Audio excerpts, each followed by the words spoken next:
when salespeople, saleswomen, salesmen approach an account, I think the first thing they're aware of now compared to 5 years ago is just the breadth of ground that they have to cover in order to build the relationships.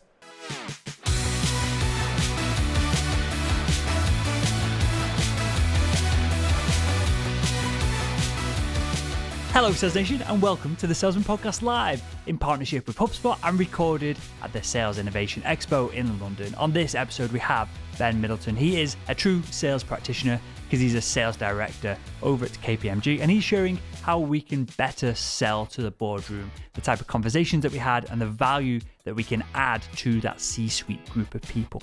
Everything that we talk about, including more information about Ben, is available in the show notes to this episode over at salesmanpodcast.com. And with all that said, let's jump straight in. Ben, welcome to the Salesman Podcast. Thank you, Will. I'm excited to have you on, mate. We're going to dive into what hopefully is quite a high-level conversation today, and it's going to be relevant to a whole chunk of our B2B sales professional audience that are selling to the boardroom, because that's what we're going to talk about. And I want to start the conversation with, and you can either go 5 years back, 10 years back, or however far you go with this, essentially, Sure. But are boardroom sales meetings becoming more or less common? So I think it depends what you're selling, but I'd say levels of interaction in the boardroom are more frequent. Yeah. See, I would have thought that'd be the other way around. I would have thought that people in the boardroom are even more, bombarded with requests, even more bombarded with, with the advent of email, with clearly voicemail, with social media, things of that nature. But is that just, one, is that not the case? And two, perhaps it's been filtered better as well? I think, that is true. But from my perspective, I find that so I work for KPMG. So I work as their UK Sales and Business Development Director, one of many directors up and down the country. And when we spend time with clients in the boardroom, we find that we have an array of discussions. We cover a lot of different topics. And I think that to your question, sales happening more frequently in the boardroom, I think the engagement with boards is now probably, from my perspective, at an all-time high. If there are specific pieces of work which are sold to different parts of the business, it won't always happen in the boardroom. But certainly in terms of engagement at board level, where some of the bigger ticket sales are happening, I would say our access to the boardroom then perhaps is greater. And is there a change then in the perception of the sales professional, of perhaps you've got more access because we're seen as more consultants? Is that a shift that's happened perhaps versus the stereotype of the salesperson kind of like 10, 20 years ago? Yeah, that's a good question. I think how to answer that. So I've been in 3 boardrooms this week. In one meeting, I was viewed by a CEO as I've always been viewed by a CEO, which is, we really don't like consultants. I wish you weren't here. Okay. It would be great if we didn't have to have this conversation, but actually we have needs and, I have to talk to consultants. I mean, flippantly. Yeah. But that's kind of the perception, which is fine. And in other meetings, it's been much more sort of collaborative, much more welcoming. We've had better discussions. How are people perceived, salespeople perceived in a boardroom? I'm not sure there's been a huge amount of change. I'd be interested in what other people say to you. I think the adage that nobody likes to be sold to is true. I think if you get to board level, it's still very much true.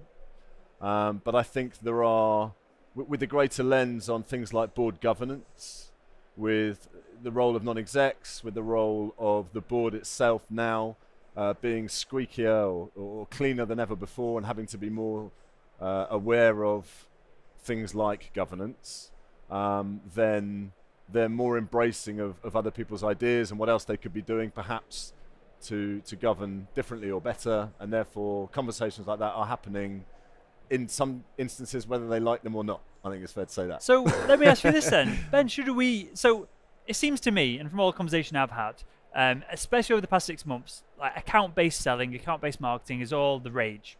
Everyone wants to engage the whole account versus just the individual decision maker. Yeah. So we will come on to this more slightly. I'll ask you in a minute were the decisions actually made within the account, and should we be going after the board at all? That's kind of how I want to wrap up the conversation. But before that, you mentioned something really interesting here.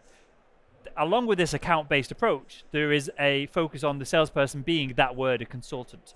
Is that the best way we should frame ourselves up? If there is, at this higher level, it's almost, if you've got a consultant in there, the pre-framing of the conversation is that you've done something wrong as the CEO for us to need to bring in a consultant. Is that the best word we should be even using? Is there a better way to frame ourselves as a sales professional coming in there to add value, to help them, to help solve a problem, make a buying decision? Is there a better way for us to set ourselves up in the eyes of the CEO, for example? So it's a great question. So in my world, a few things to that. In my world, first of all, within KPMG, and I talk about KPMG because it's who I work for, a consultant, I wouldn't be called a consultant. So I work as a sales director, as a business development director, as a relationship director perhaps, or even as an account director to your point.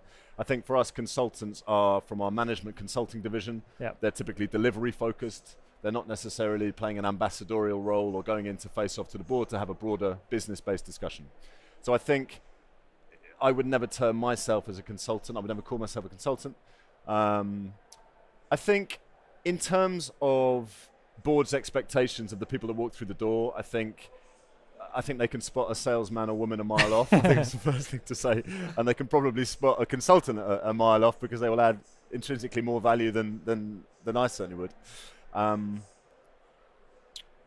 think in terms of taking the account as a whole, to your initial point, what's really interesting and what's been a real paradigm shift that I've experienced and I've witnessed is over the last, let's say, 3 to 5 years, typically the people that sign our engagement letters, the people who will make decisions on the work that we are trying to win, those people have changed inordinately in their role in sort of who we have to target, where we have to build stakeholder relationships. So for example, 5 years ago, typically 8 in 10 of the engagements that we had signed off by a company, by a client, would be signed by the office of the CFO. I would say today 2 or 3 in 10. You're talking about different stakeholders in the business who have autonomy to make decisions, but who also are much closer to the detail of what they need than perhaps the office of the CFO or the CEO. That's not to speak disparagingly of the CEO or the CFO, but they've got so much on their plate, they're now in a position to delegate to a much wider management group who will make better decisions. So we find ourselves now, or I find myself now certainly, if I'm working in PLC world or for a large privately held business or a large private equity backed business, the number of relationships, the breadth of the relationships that I need to build is greater, is broader than it ever has been. And therefore, by consequence, the nature of the conversations that you have are much more disparate. They're much wider in nature. I think when salespeople, saleswomen, salesmen approach an account, I think the first thing they're aware of now, compared to 5 years ago, is just the breadth of ground that they have to cover in order to build the relationships where they may be able to be successful or monetize. Yeah. So if we tie it back to the CEO specifically, and obviously this is the C-suite as a whole we're perhaps talking about, tell me if I'm wrong on that. Maybe there's differentiations between each role that kind of tie into this. But is the best way that we can add value to them then perhaps to get in, have a quick meeting, be super conscious of their time versus trying to be this like sales consultant and go through all their problems and all this and allow them to just give us the path to the right person to speak to versus, again, trying to overemphasize the impact that we can have with them? Are they more happy, or are they happier for us to go in, have a short meeting and just be more conscious of their needs, which is they want the problem solving and they don't want to have a consultant sat in front of them to do it? So yes, I think is the short answer to your question. So what do I mean by that? With the CEO particularly, I mean, I think there's a few things. A CEO will have a 30,000 feet view of the business. They're accountable to shareholders, to the city, to often sort of, their own kind of investment community, to the employees, to the brand, to all manner of things. And their view generally, not every time, but generally, certainly in sort of bigger PLC world, their, I wouldn't say their consciousness, but they're accountable for the whole thing.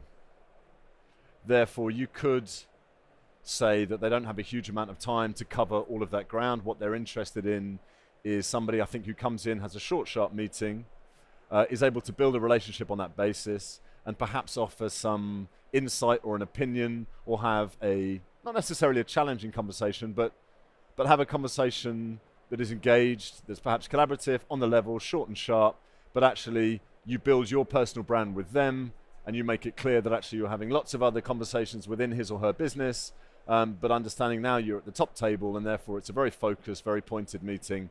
It does add value. There is some kind of takeaway, if you like, for the CEO, but at the same time, you're not going to sit there and wax lyrical about sort of digital transformation and 9 conversations with the digital team that you've had over the last 2 weeks, which have totaled 4 hours. So I think there is a need to be short and sharp and to the point, but to be engaging and to represent, in my case, KPMG, but also not be afraid to offer insight and opinion, and to have, so a two-way discussion. Because I don't want to gloss over this. I want to keep the level of the conversation higher than what sales techniques you use in front of them. But what would be an example of an insight that you would perhaps either lead the conversation with or leave a CEO with, to get their brain ticking, essentially? Okay, so let's take an example. If you talk about corporate finance, if you talk about M&A. So in a specific sector, so I work across lots of sectors. I'm very lucky. I'm very lucky. I get paid a salary to go and chat to people and meet people. I genuinely consider myself to be one of the luckiest people alive, really, because I love meeting people. I love talking to people, and so I work across a number of sectors, and I'm lucky enough to meet CEOs, CFOs, C-suite from all sorts of industries. If you take something like corporate finance, M&A activity, CEOs in any sector are interested in what their competitors are doing, why certain deals perhaps have taken place, who's looking at whom, where overseas investment is coming from, what transactions are coming down the track, what could they be doing perhaps to invest in other businesses, either within their space or adjunct to it, or talk about M&A world. I mean, it's one of many topics, but within that discussion, if you're able to share insight as to what competitors might be doing, what the sector as a whole might be doing, both in the UK, but perhaps from a global perspective, that usually starts an interesting conversation. Equally, I find with CEOs, they're very interested, particularly at the moment with the change in kind of geopolitical and economic landscape. They're very interested to know what other CEOs view as the risks and opportunities within a changing world. So how do they navigate those fairly tricky waters? What are they doing? What should she or he be doing, concomitantly to deal with it? So I think there are lots of discussions where bringing insight really is perhaps sharing something with them that they might not already know. That's not necessarily, sharing secrets. It's more having a discussion about their sector, the economy, industry, competition, things like that, which would almost not vindicate them giving their time, but would certainly make them feel like they've got a takeaway from the meeting. You've brought some kind of value to the meeting, and that's kind of what helps. So you're not talking about features and benefits of your product.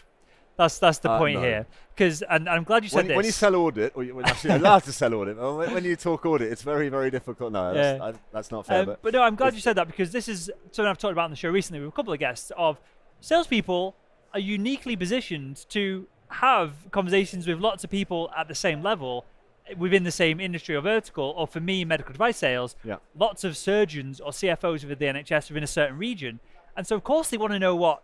Obviously, with the NHS, is slightly different, but they are competing for funding. They're competing for throughput of patients, and so that's a conversation that, whether you're selling something or not, a CFO would like to have a conversation about, because it allows them to do their job better. And you are very uniquely positioned as a sales professional to have all these conversations, because a consultant might not have, a true consultant might not have access to all these people, or they might not have relationships with them all, and it's a different, again, conversation for them to have versus you that can pull insights pretty much more on the fly versus someone who's doing it professionally, if that makes sense. You're almost gathering all this data on the side and then leveraging it in the role versus you're sitting down to do a report to pull it all in. Yeah, I think, like I say, consider myself very lucky. I get to meet lots of people. With that comes an opportunity to talk to, as I say, people in all sorts of sectors and all sorts of industries. I think the element of trust is very, very significant. So I think building trust, so again, if we come back to the corporate finance, the M&A example, it's important to have a discussion about a transaction without perhaps necessarily saying who is transacting or what the asset is or what the target is, but actually more about, look, there's activity in the sector. Trends. Trends, brilliant. Typically on the multiple that certain, assets are going at now, that the deals are happening at is in your sector 7 or 8 times, for example. That's whereas a couple of years ago it might have been 3 or 4 times due to market nervousness or whatever it is. But just being able to kind of talk about non-specifically specifics within their sector, if that makes But you're using common sense, haven't you? Because I think what you're getting at here is if I go into Bradford Royal Infirmary and Leeds is next door and I say CFO of one account, Bradford are doing this, and go into the next account, how can they trust you to keep their insights and not secrets, but their secret source secret if you've gossiped on the person next to you, right? And especially in a 2-horse race like your Leeds and Bradford example. Yeah. So let's dive slightly down the kind of food chain here, Ben. Okay. How do we know when we speak to the CEO, if we're lucky enough to get that kind of meeting, which clearly is more difficult to get than perhaps a middle management meeting, how do we know who the decision maker truly is? Is it as simple that we ask the CEO who's going to make this decision, or do we need to do a bit more investigation work? So I think that, so a rule of thumb that I apply, if it's, and you can't put an actual number on it, Will, but if there is a significant project which involves management, ultimately the sign-off, the ultimate decision, if you like, the final decision is likely to be made at board level. Yeah. The board, let's say the CEO in this instance, will be fed recommendations. They will have spoken to management, consulted with management. Which provider would you like to be the one we partner with in order to solve this problem? Why is their solution the one that you're recommending? Let's talk about it. And management may say, well, I want solution by firm A because actually it's going to make our life easier. Economically, it makes sense. And the benefits are tangible. And the board will say, okay. In that kind of situation, which happens quite a lot, management are in a position to make recommendations. They won't sign the check. The check will be signed by the CEO. But the management is probably as invested in it as the CEO because it's the management recommendation. So if said provider turns out to be less than brilliant and not bring the sort of solution that was promised, then I guess, management obviously are affected by that. My point is that in smaller cases where the need is perhaps smaller, if you're talking about sort of financials that are attached to it, a smaller piece of work, I think management have the autonomy to sign that off. Well, of course they do. When you're talking really significant pieces of work, I think they do it in consultation and collaboration with the boards, and the CEO is then invested in it too. But building the network of management is absolutely crucial to somebody like me. So tell us the framework from you then, to give us perspective and context on this. And tell me if I'm wrong here, but it seems like the C-suites need to know who you are. They need to have awareness. They need to know that you as an individual can add value. You can do the job. That's what they've got to know. Yeah. Obviously, KPMG, huge company. There's no doubt in their mind behind the kind of brand behind that. But then, is it a different conversation and a different, essentially, sell to middle management than it is to, I don't know if you would have like end users perhaps in a level below that. But just guide us very quickly, and we'll wrap up the show with this, Ben, through the different conversations that you need to have at each level and why they need to be different. Okay, so I think first and foremost, I'm a fervent believer that sales is just a conversation. people can tell you differently. People can say it's a science. People can tell you there are ways you do and don't do things. Sure, that's true. For me, sales is just a conversation. It's only ever been a conversation. If you are lucky enough to have a conversation with one person, 2 people, 10 people, you're selling, in inverted commas. Would I have a different conversation with the CEO than perhaps a head of a division of an entity? Yes, on one level, because I wouldn't necessarily have the same material in the meetings, but having a relationship with both is just as important. Would I prepare differently for the meeting? I guess yes, because what's on the agenda of management might be different to what's on the agenda of the CEO, as we talked about earlier on. But in terms of the need to build the network within an organization at manager level, at board level, it's the same. The need to have conversations, multiple conversations, it's the same. And I think what I'm learning quickly is that as the world changes, the need to broaden sort of relationships and stakeholders and numbers of stakeholders at businesses is really, really growing. And actually, my job is made a lot easier if I've got 20 people to talk to in an organization than just the CEO. Yeah. Is this something that we need to focus on as sales professionals of we need to play a slightly longer game here, perhaps, for some of this? In that if there's more and more decision making, there's all kinds of data being thrown out all the time of, salespeople are getting involved later in the sales process, like rightly or wrongly. They are, there's more and more. CB came out every year. They say they add another 2 people to the number of decision makers in a sales process. Should we focus on getting the account wrapped up versus just closing any deal that all this predicated we've got to hit target if we've got a target. Yeah. But beyond that, should we focus on getting accounts wrapped up and having, say, in an ideal world, say 4 or 5 accounts that everyone knows us, everyone trusts us, we've got better relationships, versus having 20 accounts where we've just gone in, steamrolled it and closed the deal by getting to the decision maker and not engaging anyone else? I think there's a couple of things. I think it depends. So I work, as you know, for KPMG. KPMG in the UK has 14,000 professionals, people who are much brighter than I, people who can go in and have conversations and actually deliver real, delivery-based value. My role is almost to be, I wouldn't say an ambassador, but to actually bring the skills and experience of KPMG to bear for the good of the client.